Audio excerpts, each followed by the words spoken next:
रामधारी गुप्ता उच्च गति अभ्यास खंड 1 प्रतिलेखन संख्या 47-48 स्पीड 100 शब्द प्रति मिनट। Ready start. अध्यक्ष महोदय, मैं आपकी आज्ञा से अपना बिल सदन के सामने विचार के लिए रखना चाहता हूं। मैंने इस बिल में एक बात कही है, जो विदेशी धन गलत तरीके से हमारे देश में आता है, उसके ऊपर कोई कड़ी निगरानी होनी चाहिए।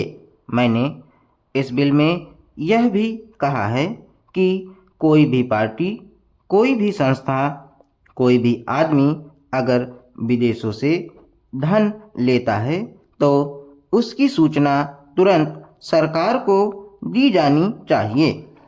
उस आदमी या उस संस्था के लिए यह भी अनिवार्य हो कि उस राशि का पूरी तरह से लेखा जोखा रखे और 1 वर्ष के बाद उस राशि के खर्च का पूरा लेखा जोखा सरकार के पास भेजे, ताकि सरकार को मालूम हो सके कि कितना धन विदेशों से आया तथा वह किस प्रकार खर्च हुआ। इस सदन में इस संबंध में अनेक बार बहस हो चुकी है।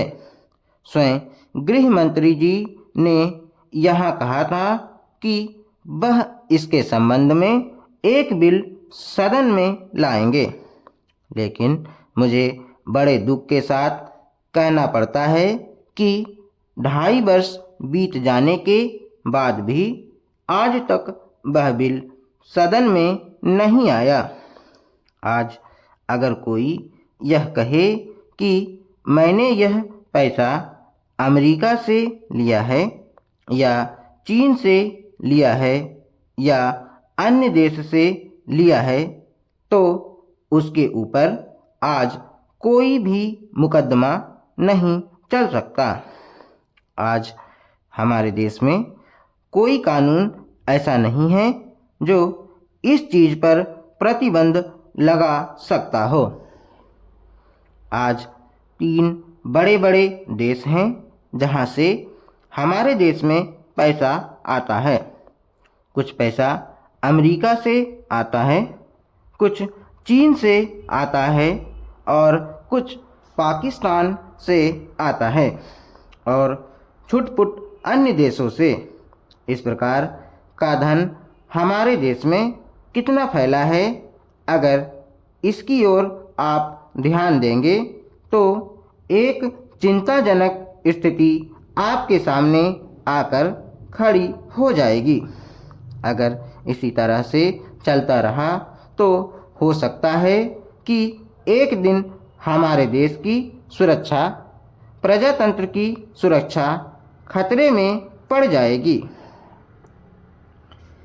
विदेशी सेना हमारे देश पर आक्रमण ना कर सके, इस बात की चिंता तो हमारी सरकार करती है, लेकिन विदेशी धन की कोई चिंता यह सरकार नहीं कर रही है।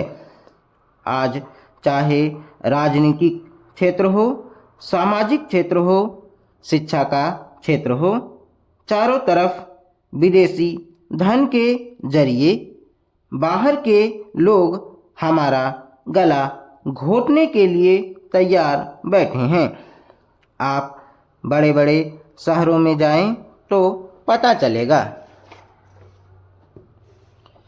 अध्यक्ष महोदय, पैसा देकर लोगों को जासूस बनाया जा रहा है। सीमा क्षेत्र में जाएं या पिछड़े क्षेत्रों में जाएं, चारों तरफ विदेशी पैसे के बल पर हमारे देश के साथ खिलवाड़ हो रहा है। इतना ही नहीं, विश्वविद्यालयों में जाएं तो वहाँ भी यही खेल खेला जा रहा है। गिरजाघरों में, मंदिरों में, मस्जिदों में विदेशी पैसे के बल पर अपना प्रभाव जमाने की कोशिश हो रही है। यह समस्या किसी एक पार्टी की नहीं है, यह राष्ट्र की समस्या है। आज सदन में वित्त मंत्रालय की मांगों पर बहस हो रही है। सरकार के हर विभाग का वित्त मंत्रालय से संबंध होता है। देश में जो प्रगति हुई है और हो रही है उसकी काफ़ी चर्चा हुई है। जो प्रगति हुई है वह चारों ओर दिखाई पड़ रही है। कम से कम रेल विभाग में तो काफ़ी प्रगति दिखाई पड़ रही है। रेलों में अब भीड़ कम होती है। बिजली का भी काफ़ी विकास हुआ है। लेकिन देहातों की तरफ हमारा जो दृष्टिकोण है उसको देखकर कुछ कष्ट होता है। अभी जो जनगणना हुई है उसको देखने से मालूम होता है कि शहरों की जनसंख्या अधिक बढ़ी है। आज देहातों से लोग शहरों की तरफ आ रहे हैं। हमारे राष्ट्रपिता ने कहा था कि लोग देहातों में बसें, देहातों के जीवन को पवित्र करें। लेकिन स्वराज्य के 55 वर्ष बीत जाने के बाद भी देहातों की तरफ न जाकर शहरों की तरफ लोग आते जा रहे हैं। इस प्रश्न पर हमको कुछ गंभीरता से विचार करना होगा। अगर देहातों में लोगों को सुख सुविधाएं मिलती जो आज शहरों में प्राप्त है तो लोग देहातों से शहरों की तरफ ना दौड़ते बल्कि शहरों से देहातों की तरफ जाते। देहात के जीवन में दो प्रकार की चीज़ें थीं। एक तो जमींदारी प्रथा थी और दूसरे वे लोग थे जो रुपए का लेन देन करते थे। जमींदारी प्रथा समाप्त हुई। इससे लोगों को कुछ राहत मिली। जहाँ तक रुपए के लेन देन का प्रश्न है, पहले 25% तक का ब्याज लिया जाता था। उसमें अब कुछ कमी अवश्य है, लेकिन कहीं कहीं तो अभी भी उतना ही ब्याज लिया जाता है, जिससे कर्जा लेने वाला उनके चंगुल से नहीं निकल पाता। सरकार भी अब उचित दर पर कर्जा देने लगी है।